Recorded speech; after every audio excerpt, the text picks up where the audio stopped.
সবাইকে স্বাগতম আবারও। আমরা আমাদের ধারাবাহিকভাবে পাঠ্যক্রমের যেই অধ্যায়গুলো নিয়ে আলোচনা করছিলাম, আমাদের ষষ্ঠ সপ্তম অধ্যায়ের পর অষ্টম অধ্যায় understand software design complexity, software ডিজাইনের যে জটিলতাগুলো আছে সেই বিষয়গুলো নিয়ে আমরা আজকে আলোচনা করব। তো শুরুতেই আমরা যেই বিষয়গুলো নিয়ে কথা বলা দরকার, যেমন দেশের এখনো ক্রান্তিকাল চলছে। এখন এই অবস্থায় আপনারা সবাই ঘরে থাকবেন, নিরাপদ দূরত্ব বজায় রাখবেন, সামাজিক দূরত্বের কথা যেটা বলা হচ্ছে, বাইরে যতদূর সম্ভব না বেরোনোই ভালো। এবং এখন যেহেতু আক্রান্তের সংখ্যা বেড়ে যাচ্ছে, সেহেতু সবাই সচেতন হব, আমরা এই বিষয়ে আরো বেশি মনোযোগী হব আমরা। তো আপনারা সবাই সুস্থ আছেন এবং সুস্থ থাকবেন এই আশাবাদ ব্যক্ত করি আজকের এই টিউটোরিয়ালটি শুরু করতেছি। আজকে আমরা যেটা দেখব,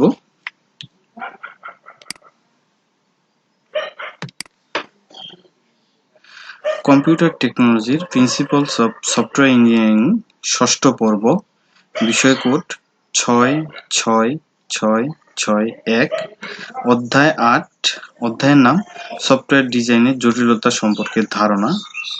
আজকের যে আলোচ্য বিষয়, সেই আলোচ্য বিষয় হচ্ছে হলস্টিড কমপ্লেক্সিটি মেজার্স। উপস্থাপনায় আমি Bikash Chandra Barman, junior instructor tech computer, Thakurgaon polytechnic institute, Thakurgaon. এই অধ্যায় সম্পর্কে আলোচনা করলে বা যেই প্রেজেন্টেশনটা আমরা দেখতেছি, এটা সম্পর্কে আলোচনায় আমরা যেটা জানতে পারবো, প্রোগ্রামিং এর জটিলতা সম্পর্কে জানতে পারবো, প্রোগ্রামিং এর জটিলতা পরিমাপ করতে পারবো, এবং এই পরিমাপ করার যে পদ্ধতিগুলো আছে এর মধ্যে অন্যতম একটি পদ্ধতি হলস্টিড কমপ্লেক্সিটি মেজার সম্পর্কে আলোচনা করব। সো একটা প্রোগ্রাম বা একটা সফটওয়্যার যখন বানাইতে চাই, সেটা অনেকগুলো জটিল প্রসেস নিয়ে সম্পন্ন হয়।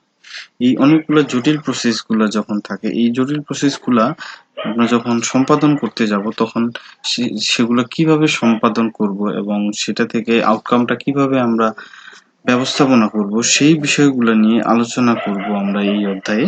এবং এই কমপ্লেক্সিটিটা যদি আমরা শুরুতে না বের করি বা না ক্যালকুলেট করি, তাহলে সফটওয়্যারটা ডেভেলপ করার ক্ষেত্রে যেটা হবে যে আমরা সেটা সঠিকভাবে সম্পাদন করতে পারবো না বা ইররগুলো সঠিকভাবে হ্যান্ডেল করতে পারবো না। সো পরিকল্পিতভাবে যদি আমরা একটা সফটওয়্যার তৈরি করি বা একটা সফটওয়্যার ডিজাইন করতে চাই, তাহলে অবশ্যই আমাদের সেই সফটওয়্যারের কমপ্লেক্সিটিটা বিবেচনায় আনতে হবে এবং সেই বিবেচ্য কমপ্লেক্সিটির উপর আমরা আমাদের সফটওয়্যারের পরবর্তীতে কাঙ্ক্ষিত যে ফলাফল বা যে ম্যানেজমেন্টের যে ধারাগুলো আছে সেগুলা নিয়ন্ত্রণ করতে পারবো। সো আশা করতেছি আপনারা সবাই উপভোগ করবেন। আমরা এখন মূল টপিকসে চলে যাব।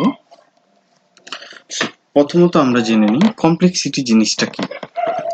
কমপ্লেক্সিটি হচ্ছে কোনো প্রোগ্রাম বা সফটওয়্যার সম্পন্ন করার ক্ষেত্রে কি পরিমাণ জটিলতা বা কঠিনতা আসবে তা নিরূপণ করার একটি প্রক্রিয়া।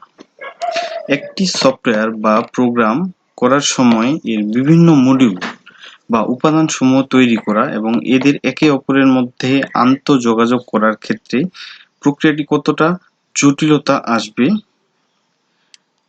তা নিরূপণের মাত্রা নির্ধারককে বলা হয় কমপ্লেক্সিটি মেজারমেন্ট। সো আমরা একটা প্রোগ্রাম বানাবো। একটি প্রোগ্রাম বানাইতে গেলে আমাদের সেখানে কিছু মডিউল থাকবে এবং শুধু মডিউলগুলো থাকলেই হবে না, এই মডিউলগুলো তাদের মধ্যে নিজেদের মধ্যে যোগাযোগ করতে পারতে হবে। এক মডিউল থেকে ডাটা আরেক মডিউলে নিয়ে যেতে হবে, সেখান থেকে সেটাকে প্রসেস করে আবার সেটা পূর্বের মডিউলে নিয়ে আসার প্রয়োজনীয়তা পড়তে পারে। সো এই সমস্ত ক্ষেত্রে আমরা মডিউলগুলো কিভাবে ডিজাইন করব, সেগুলো ডিজাইন করার পর তাদের মধ্যে কিভাবে যোগাযোগ স্থাপন করব, এই জিনিসগুলা করার সময় আমাদের সেখানে কিছু জটিলতার সম্মুখীন হতে হয়। এই জটিলতাটা কতটা সেটা নিরূপণ করাই হচ্ছে কমপ্লেক্সিটি মেজারমেন্ট। সো কমপ্লেক্সিটি মেজারমেন্টের অনেকগুলো পদ্ধতি আছে। এর মধ্যে উল্লেখযোগ্য যে পদ্ধতিগুলো সম্পর্কে এই অধ্যায়ে আলোচনা করা হবে সেগুলো হলো হলস্টিড কমপ্লেক্সিটি মেজারমেন্ট, সাইক্লোমেট্রিক কমপ্লেক্সিটি মেজারমেন্ট এবং ফাংশন পয়েন্ট অ্যানালাইসিস। সো এই তিনটির মধ্যে আমরা হলস্টিড কমপ্লেক্সিটি মেজারমেন্ট যেটা আছে সেটা নিয়ে আলোচনা করতেছি। সো হলস্টিড কমপ্লেক্সিটি মেজারমেন্ট দ্বারা সফটওয়্যারের কমপ্লেক্সিটি পরিমাপ করতে গেলে প্রথমত আমাদের যে জিনিসগুলো সম্পর্কে জানতে হয়, একটা প্রোগ্রামের লেন্থ কেমন, প্রোগ্রামে যে কন্টেন্টগুলো ব্যবহার করা হয় যেমন অপারেটর, অপারেন্ট, তাদের সংখ্যা কত, প্রোগ্রামটার ভলিউম কতটুকু, ইফোর্ট কতটুকু সেটাতে দিতে হয়, সেই জিনিসগুলো নিয়ে আমরা এখানে আলোচনা করব। সো এই আলোচ্য বিষয়গুলোর মধ্যে প্রোগ্রামের লেন্থ যেমন আছে, এইখানে কিছু সিম্বল থাকবে, সেগুলোকে কিছু সেই সিম্বলগুলো বড় হাতের এন, ছোট হাতের এন, ভি, ই, এইচ, এরকম অনেকগুলো সিম্বল এবং এদের কিছু ফর্মুলা আছে, সেইগুলো নিয়ে এই হলস্টিড কমপ্লেক্সিটি মেজারমেন্টটা সম্পন্ন হয়। সো এই এখন আমরা হলস্টিড কমপ্লেক্সিটি মেজারের সংজ্ঞার দিকে যদি যাই, এই হলস্টিড কমপ্লেক্সিটি মেজারমেন্ট যেটা ছিল, এটা 1977 সালে মিউরিক হাওয়ার্ড হলস্টিড নামে একজন ব্যক্তি, তিনি প্রথম এই ম্যাট্রিক্সটা উপস্থাপন করেন, যেটা আমরা হলস্টিড কমপ্লেক্সিটি মেজারমেন্ট হিসেবে জানি। এই হলস্টিড কমপ্লেক্সিটি মেজারমেন্টে কাজ করতে গেলে আমাদের যেই বিষয়গুলো আমাদের সামনে আসে বা যেই রিকোয়ারমেন্টগুলো প্রয়োজন হয় সেগুলো এখানে আলোচনা করা আছে। যেমন এই হলস্টিড কমপ্লেক্সিটি মেজারমেন্টটা কি করে, প্রোগ্রামের বাস্তব প্রয়োগ এবং এটির মেজারমেন্ট এই ম্যাট্রিক্সের মাধ্যমে নির্ধারণ করা হয়। একটি প্রোগ্রাম বাস্তবে যেভাবে তৈরি করা হয় সেই তৈরিকৃত প্রোগ্রামটার উপর বেস করেই এই হলস্টিড কমপ্লেক্সিটি মেজারমেন্টটা আমাদের কাজ করে। হলস্টিড কমপ্লেক্সিটি মেজারমেন্ট করার সময় এতে যে কোড সমূহ ব্যবহৃত হয়, যে কোডটা ব্যবহৃত হয়, কোডে ব্যবহৃত অপারেটর এবং অপারেন্ট সমূহ স্ট্যাটিক্যালি কম্পিউট করা হয়। এই ক্ষেত্রে কমপ্লেক্সিটি মেজারের জন্য আমরা আমাদের কোডে বা প্রোগ্রামে যেই অপারেটর এবং অপারেন্ট গুলো ব্যবহার করা হয় স্ট্যাটিক্যালি তাদেরকে ক্যালকুলেশন করে বা তাদেরকে প্রসেস করেই আমরা এই হলস্টিড কমপ্লেক্সিটি মেজারমেন্টের আউটকামটা বা ফলাফলটা পেয়ে থাকি। এটি সাধারণত সি, সি প্লাস প্লাস, জাভার সোর্স কোডের ক্ষেত্রে ব্যবহার করা হয়। সাধারণত সি, সি প্লাস প্লাস বা জাভা যে সোর্স কোডগুলো আছে সেগুলাতে আমরা এই হলস্টিড কমপ্লেক্সিটি মেজারমেন্টটা অ্যাপ্লাই করতে পারবো বা পরীক্ষা করতে পারবো।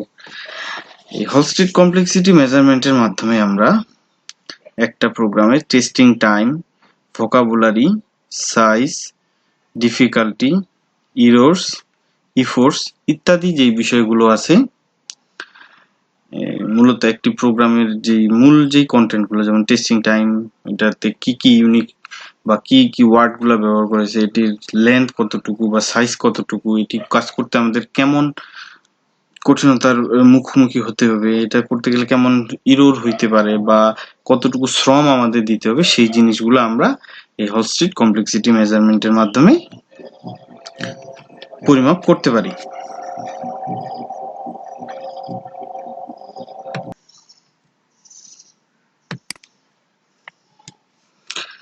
হলস্টিড কমপ্লেক্সিটি মেজারমেন্টে হলস্টিডের যে সংজ্ঞাটি দিয়েছেন বা তিনি যেটা বলেছেন, a computer program is an implementation of an algorithm considered to be a collection of tokens which can be classified as either operators or operands. So মিউরিক হলস্টিডের মতে একটা কম্পিউটার প্রোগ্রাম হচ্ছে একটা অ্যালগরিদমের ইমপ্লিমেন্টেশন বা বাস্তবায়ন, যেটা কতগুলা টোকেনের কালেকশন। এই যে টোকেনের যে কালেকশন এই প্রোগ্রামটা, সেটা সেই টোকেনগুলোকে আমরা হয় অপারেটর না হয় অপারেন্ট, এই দুই ভাবে চিহ্নিত করতে পারি। তার মানে একটা প্রোগ্রাম যেটা আমরা লিখব,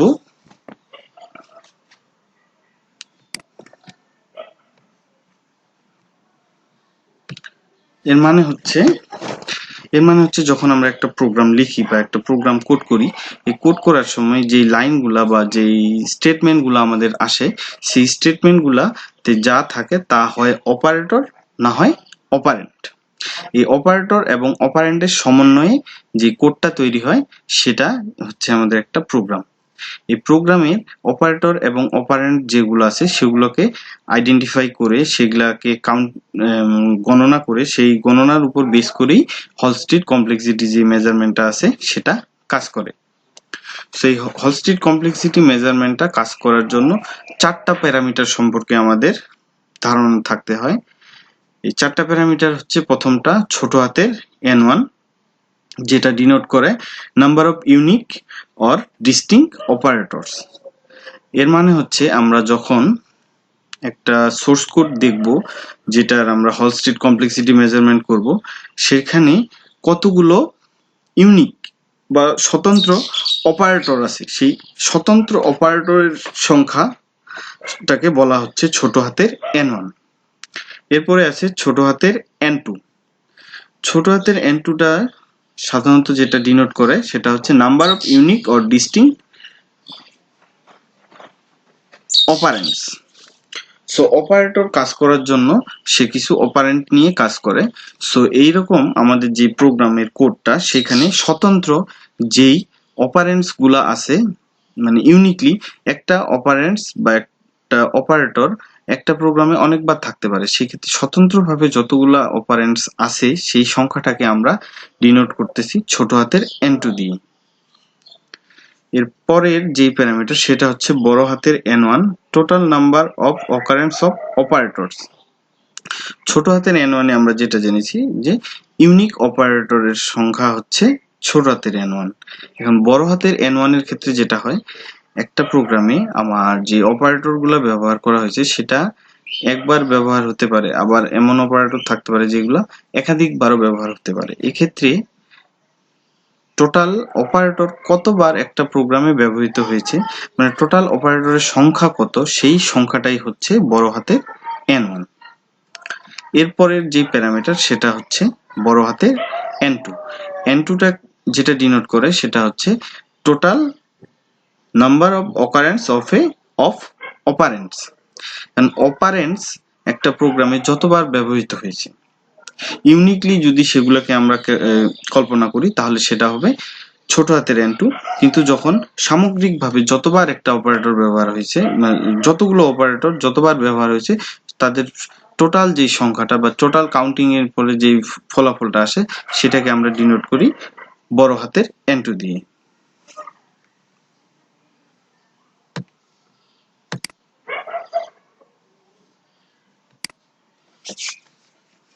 সো আমরা এতক্ষণ n1, ছোট হাতের n1, ছোট হাতের n2, বড় হাতের n1, বড় হাতের n2 এই বিষয়গুলো নিয়ে জানলাম।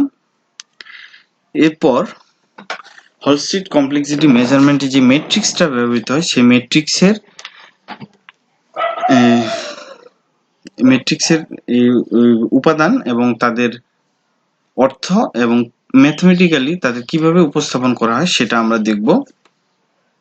পূর্বের স্লাইডে আমরা যে বিষয়গুলো নিয়ে আলোচনা করেছি তার মধ্যে ছিল ছোট হাতের n1, unique number of operators, ছোট হাতের n2, unique numbers of operant, বড় হাতের n1, total occurrence of operators, বড় হাতের n2, total occurrence of operands. So এইগুলোকে প্রসেস করে আমরা এই ম্যাট্রিক্সের বাকি উপাদানগুলোর বা যে বিষয়গুলো আছে সেগুলো ক্যালকুলেশন করতে পারবো। সো প্রথমত যেটা আসে ছোট হাতের n, এই ছোট হাতের nটা বোঝায় ভোকাবুলারি। ভোকাবুলারি বলতে সেই আমরা যে কোডটা করতেছি সেই কোডে স্বতন্ত্র কতগুলো অপারেটর এবং অপারেন্ট আছে। এই ভোকাবুলারিটা ম্যাথমেটিক্যালি যেভাবে প্রকাশ করা হয় তা হলো ছোট হাতের n1 প্লাস ছোট হাতের n2 বা unique number of operator plus unique number of operands. তারপরে আছে বড় হাতের n, যেটা আমরা সাইজ অথবা লেন্থ হিসেবে জানি। সো এই সাইজ অথবা লেন্থ, এই বড় হাতের n যেটা, সেটা উপস্থাপন করা হয় ম্যাথমেটিক্যালি বড় হাতের n1 প্লাস বড় হাতের n2, তার মানে total occurrence of operator plus total occurrence of operands, এই দুইটার সমষ্টি হচ্ছে বড় হাতের n বা সাইজ, যেটাকে আমরা, যার অর্থ হচ্ছে সাইজ অথবা লেন্থ। এরপরে আসে প্রোগ্রামটা বা কোডটার ভলিউম, যেটাকে বড় হাতের ভি দ্বারা উপস্থাপন করা হয়, এটা হচ্ছে ভলিউম। এই ভলিউম ক্যালকুলেট করা হয় n ইনটু, বা প্রোগ্রামের যে লেন্থ আছে, লেন্থ বা সাইজ, সেই size into log two n, ছোট হাতের n। n মানে হচ্ছে ভোকাবুলারি।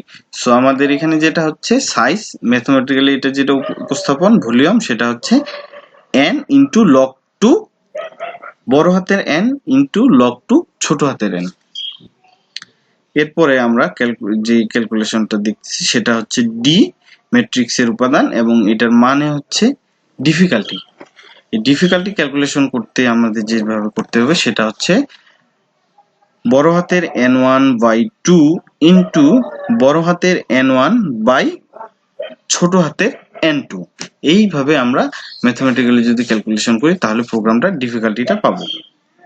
এরপরে আছে ইফোর্স। ইফোর্স বের করতে গেলে আমাদের যা করতে হবে তা হলো আমাদের প্রোগ্রামের যেই বা কোডের যে ডিফিকাল্টি আছে, সেই ডিফিকাল্টির সাথে যদি আমরা প্রোগ্রামের ভলিউম যেটা আছে সেটাকে গুণ করি, তাহলে আমরা পেয়ে যাব ইফোর্স। সো ইফোর্স, ই মানে হচ্ছে ডিফিকাল্টি ইনটু ভলিউম। এরপরে প্রোগ্রামের ইরর্স এর সম্ভাব্যতা যদি আমরা জানতে চাই, সেটাকে ডিনোট করা হয় বা উপস্থাপন করা হয় বি এর মাধ্যমে। এই ইররের ম্যাথমেটিক্যালি রিপ্রেজেন্টেশন হচ্ছে ভলিউম বাই 3000, এবং টি বা টেস্টিং টাইম, আমাদের যে প্রোগ্রামটা বা কোডটা আছে সেটা টেস্ট করতে কতটুকু সময় লাগবে সেটা ক্যালকুলেশন করা হয় time equal to efforts by S. এখানে আমাদের জেনে রাখা দরকার এস হিসেবে যে সেকেন্ডটা ব্যবহার করা হয়, এই সময়টাকে এস এর মান ধ্রুবক হিসেবে 18 সেকেন্ড ধরা হয়। মানে টোটাল যে ইফোর্স আমরা ক্যালকুলেশন করব, সেই ইফোর্সকে 18 দ্বারা ভাগ করলে আমরা যেই সময়টা পাই সেটাই হচ্ছে ওই কোড বা প্রোগ্রামের অ্যাজাম্পড টেস্টিং টাইম। সো আমরা এতক্ষণ যেটা জানলাম, হলস্টিডের সংজ্ঞা জেনেছি, এর যেই প্রয়োজনীয় উপাদানগুলো আছে সেগুলো জেনেছি, এবং এই উপাদানগুলো ক্যালকুলেশন করে কিভাবে ম্যাট্রিক্সটা সমাধান করতে হয় বা ম্যাট্রিক্সের ফলাফলগুলো আমরা পাই, উপাদানগুলোর ফলাফলগুলো পাই, সেগুলাও দেখলাম। এখন আমরা দেখব একটা উদাহরণের মাধ্যমে কিভাবে এই হলস্টিড কমপ্লেক্সিটি মেজারমেন্টটা কাজ করে। এখানে উদাহরণ হিসেবে আমরা ছোট্ট একটি প্রোগ্রামের ব্লক নিয়েছি, যেখানে একটা মেইন ফাংশনের মধ্যে ABCD এবং এভারেজ নামে ইন্টিজার 4টি আছে, এবং আমরা প্রথমত কি করছি, ABC 3টা ইনপুট নিয়েছি। স্ক্যানএফ এর মাধ্যমে 3টা ইনপুট ABC কে ইনপুট করেছি, এবং এভারেজ ভেরিয়েবলের মধ্যে এই 3টাকে যোগ করে 3 দ্বারা ভাগ করে সেই ফলাফলটা এভারেজ ভেরিয়েবলের মধ্যে নিয়েছি। এবং সর্বশেষে যেটা করা হয়েছে, এভারেজের মধ্যে যে ফলাফলটা আসছে প্রিন্টএফ এর মাধ্যমে সেটা আমরা আউটপুট স্ক্রিনে দিয়ে দিয়েছি। এই ছোট্ট কোডটার মাধ্যমে আমরা এখন হলস্টিড কমপ্লেক্সিটি মেজারমেন্টটা কিভাবে কাজ করে সেটা বাস্তবে পর্যবেক্ষণ করব। সো আমরা এখন দেখব, এই জিনিসগুলো করার জন্য আমাদের প্রথমত যেটা প্রয়োজন, ইউনিক অপারেটর কতগুলো আছে সেটা জানতে হবে আমাদের। তারপরে ইউনিক অপারেন্ট কতগুলো আছে সেটা জানতে হবে। টোটাল অকারেন্স অফ অপারেটর কতটা আছে সেটা জানতে হবে। টোটাল অকারেন্স অফ অপারেন্ট কতগুলো আছে সেই জানতে হবে। মানে 4টা যে উপাদান, ছোট হাতের n, ছোট হাতের n1, ছোট হাতের n2, বড় হাতের n1, বড় হাতের n2, এই 4টা প্যারামিটার আগে আমাদের জানতে হবে। সো প্রথমত যদি আমরা ছোট হাতের n1 যেটা আছে ইউনিক অপারেটর সংখ্যা সেটা দেখি, তাহলে আমরা যেটা পাই, মেইন এই কোডের মধ্যে যদি দেখি, মেইন একটা অপারেটর, প্রথম বন্ধনী একটা অপারেটর, এই দ্বিতীয় বন্ধনী প্রোগ্রামটাকে যেটা ধরে রেখেছে সেটা একটা অপারেটর, ইন্টিজার একটা অপারেটর, স্ক্যানএফ একটা অপারেটর, এইখানকার মধ্যে কি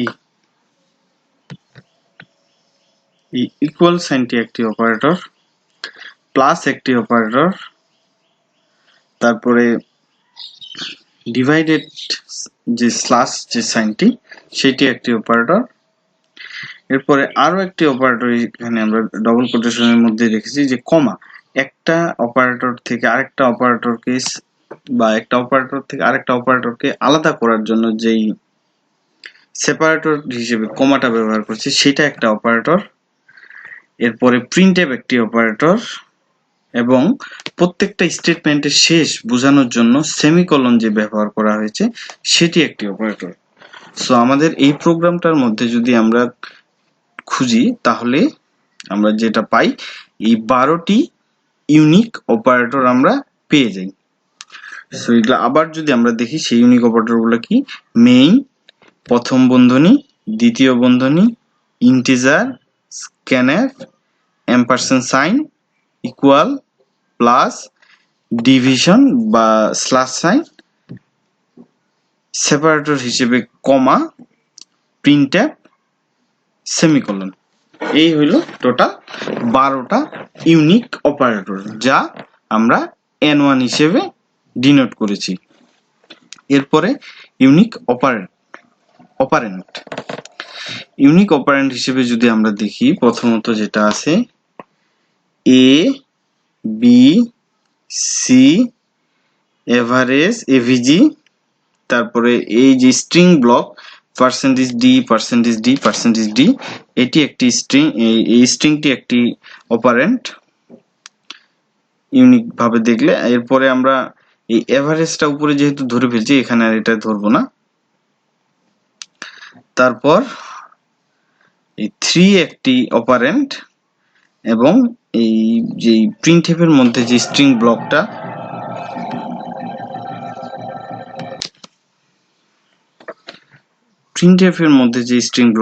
average equal to percentage D, এই স্ট্রিং ব্লকটি একটি unique operand.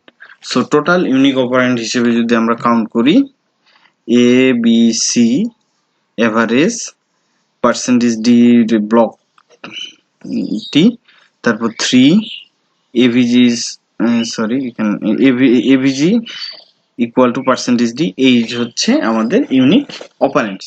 So total number of unique operands হচ্ছে আমাদের 7টি। N1 পেয়েছি আমরা 12, N2 ছোট হাতের N2 7। এখন ভোকাবুলারি N যদি আমরা ক্যালকুলেট করি, N হচ্ছে N1 প্লাস N2 মানে 12 প্লাস 7 ইকুয়াল টু 19। তারপরে ছোট হাতের বড় হাতের N1 যেটি ডিনোট করে total number of occurrence of operators, মানে এই প্রোগ্রামটাতে অপারেটর গুলো কতবার ব্যবহৃত হয়েছে। এটা যদি আমরা ক্যালকুলেশন করি তাহলে আমরা দেখতে পাবো এখানে অপারেটর গুলো টোটাল 27 বা 27 বার ব্যবহার করা হয়েছে। তারপর বড় হাতের N2 যেটা ডিনোট করে total number of occurrence of operant, মানে অপারেন্ট যেগুলো আছে সেগুলো কতবার এইখানে রিপিট হয়েছে বা ব্যবহৃত হয়েছে সেই সংখ্যাটা হচ্ছে 15। সো বড় হাতের N ইকুয়াল টু আমরা যেটা পাই বা সাইজ যেটাকে বলে অথবা লেন্থ বলে, সেই বড় হাতের N ইকুয়াল টু হচ্ছে N1 বড় হাতের N1 প্লাস বড় হাতের N2 বা 27 প্লাস 15 সমান 42। সো সাইজ বা লেন্থ হিসেবে আমরা প্রোগ্রামটা যেটা পাই সেটা হচ্ছে 42 বা 42।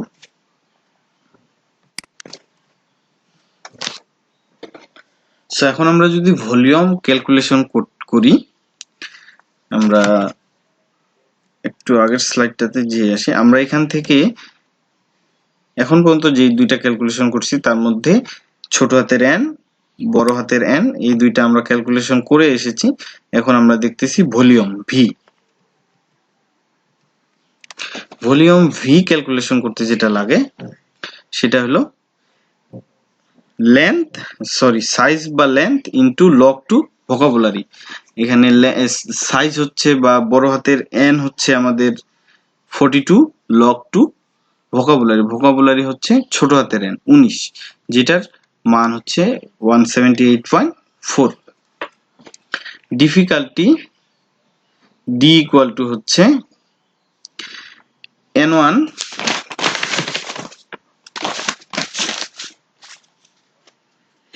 বড় হাতের n1 বাই 2 ইন্টু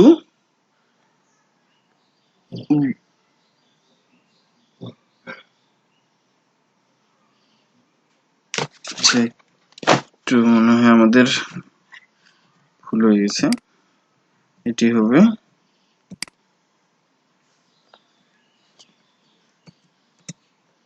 12/7। এটি যেটা সূত্রটা সেটা হচ্ছে বড় হাতের n1 বাই 2 ইন্টু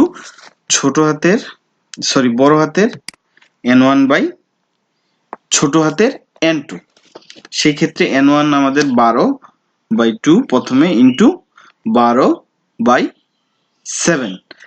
আমরা যদি আগের টেবিলটাতে দেখে আসি তাহলে n1 আমাদের একটু মানে ভুল হয়ে গেছে, আমরা সংশোধন করে নিই। n1 হচ্ছে আমাদের 27, এখানে একটু সমস্যা হয়ে গেছে।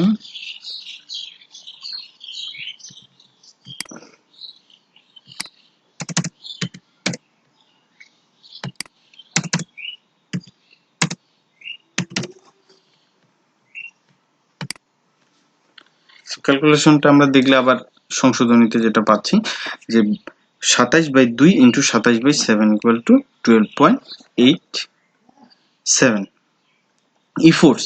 ইফোর্স হিসেবে আমরা যেটা জানি volume into difficulty. So volume এবং ডিফিকাল্টি এই দুইটাকে গুণ করে যে মানটা পাই সেটাই হচ্ছে আমাদের ইফোর্স হচ্ছে 2292.44। টাইমটা হচ্ছে আমাদের ইফোর্স বাই 18।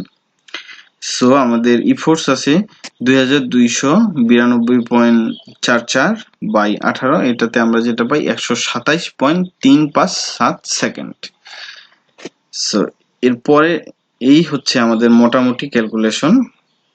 এটার মধ্যে আমরা ভোকাবুলারি বা ছোট হাতের এন পাইছি 19, তারপরে যেটা সাইজ বা লেন্থ বড় হাতের এন সেটা পাইছি 42, ভলিউম পাইছি 178.4, difficulty 12.85, efforts 2292.44, time 127.357 seconds.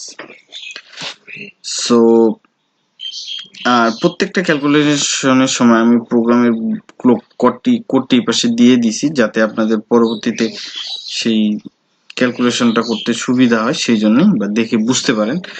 So আমরা এতক্ষণ হলস্টিড কমপ্লেক্সিটি মেজারমেন্টের বিভিন্ন দিক বিষয়গুলো সম্পর্কে আলোচনা করলাম, দেখলাম এবং উদাহরণ সহ একটি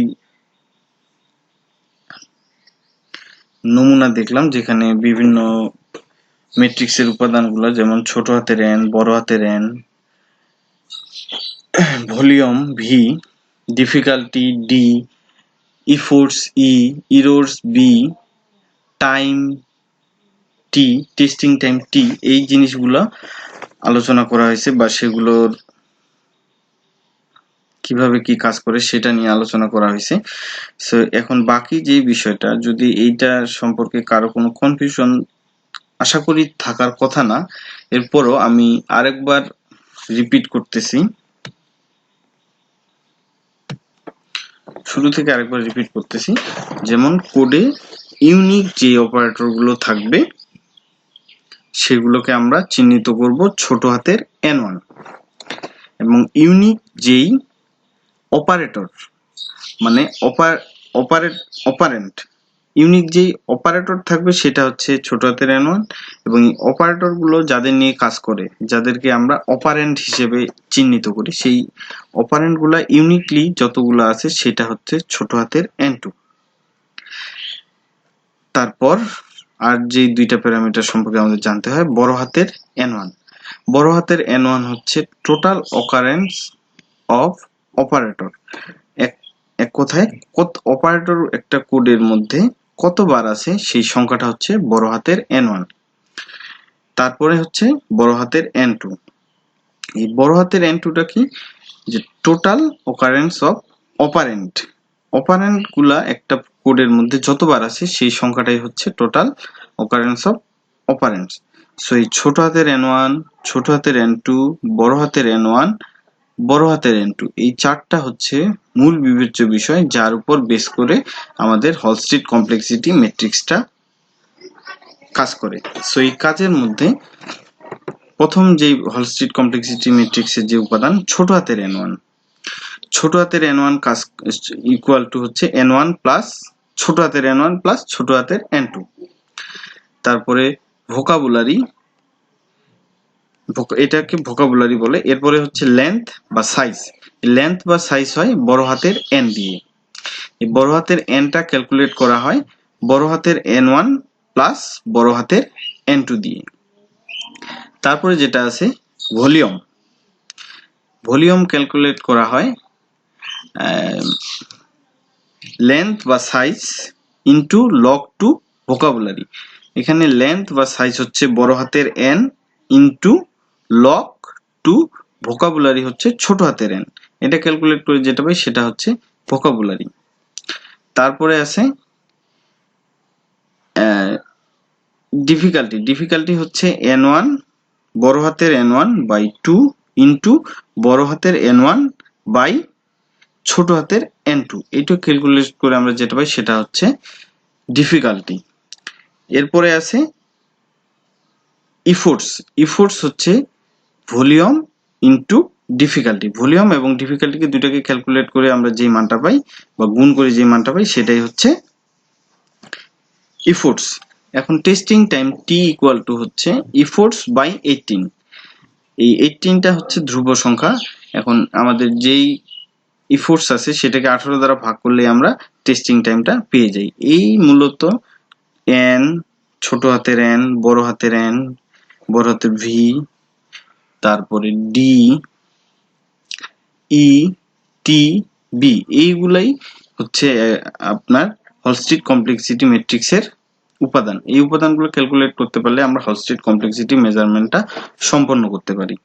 সো আশা করি এতক্ষণ থেকে আমরা যেই উদাহরণগুলো দেখলাম এবং যে বর্ণনাটা শুনলাম এর ফলে আমাদের হলস্টিড কমপ্লেক্সিটি মেজারমেন্ট সম্পর্কে একটি সম্পূর্ণ ধারণা আসবে, যার মাধ্যমে আমরা পরবর্তীতে অন্য কোনো প্রোগ্রামের কোডের হলস্টিড কমপ্লেক্সিটি মেজারমেন্ট করতে পারবো।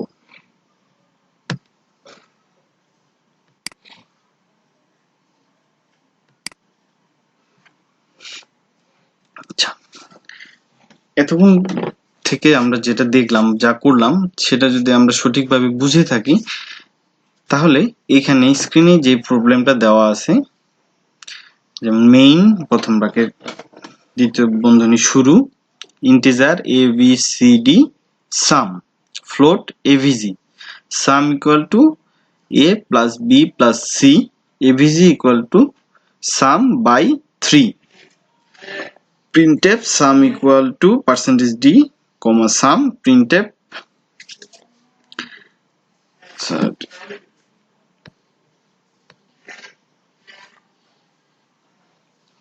average equal to %d average। So এই যে কোড ব্লকটি আপনারা দেখতে পাচ্ছেন, এই যে কোড ব্লকটি আপনাদের সামনে দেওয়া আছে,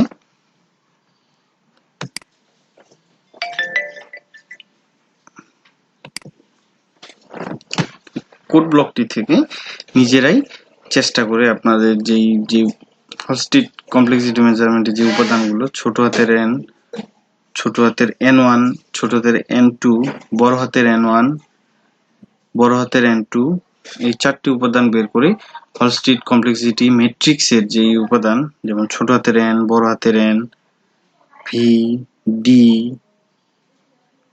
E, এই যে উপাদানগুলো আছে সেগুলো পরিমাপ করতে পারবেন।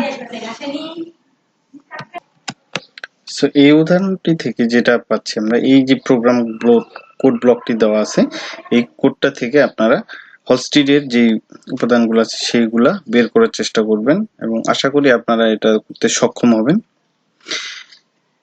এইটা করে তাহলে আপনি বুঝতে পারবেন যে আপনি কতটুকু এই অধ্যায়টা বা এই লেসনটা থেকে কতটুকু শিখতে পারলেন সেটা আপনি বুঝতে পারবেন।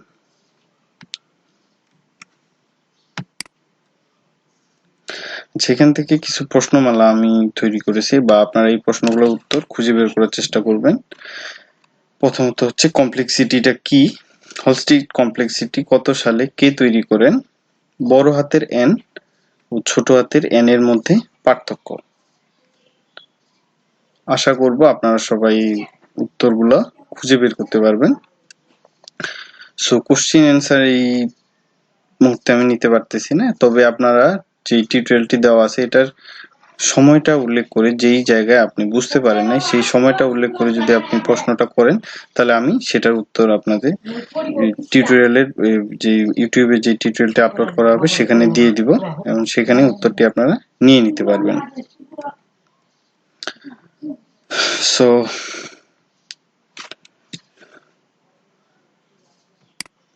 এতক্ষণ ধৈর্য ধরে আপনারা যে টিউটোরিয়ালটি আমার দেখলেন এর জন্য সবাইকে ধন্যবাদ এবং আশা করি আপনারা সবাই এটি বুঝতে পেরেছেন এবং যেটা আমি বুঝাইতে চেয়েছি বা যেটা এটার মূল উদ্দেশ্য সেটা সাধিত হবে। আপনাদের সকলে এই হলস্টিড কমপ্লেক্সিটি মেজারমেন্ট সম্পর্কে সম্যক ধারণা অর্জন করবেন এবং পরবর্তীতে যেই অধ্যায় যে কাজগুলো আছে যেমন আমাদের সাইক্লোমেট্রিক ফাংশন পয়েন্ট অ্যানালাইসিস এটি আমরা পরবর্তী টিউটোরিয়ালের মাধ্যমে সম্পন্ন করব। তো আজকে এই পর্যন্তই থাক এবং আশা করব সবাই সুস্থ থাকবেন এবং নিরাপদে থাকবেন, নিজে সুস্থ থাকবেন, অপরকে সুস্থ থাকতে সহযোগিতা করবেন, এই আশাবাদ ব্যক্ত করে এখানে শেষ করতেছি। সবাই ভালো থাকবেন, ধন্যবাদ।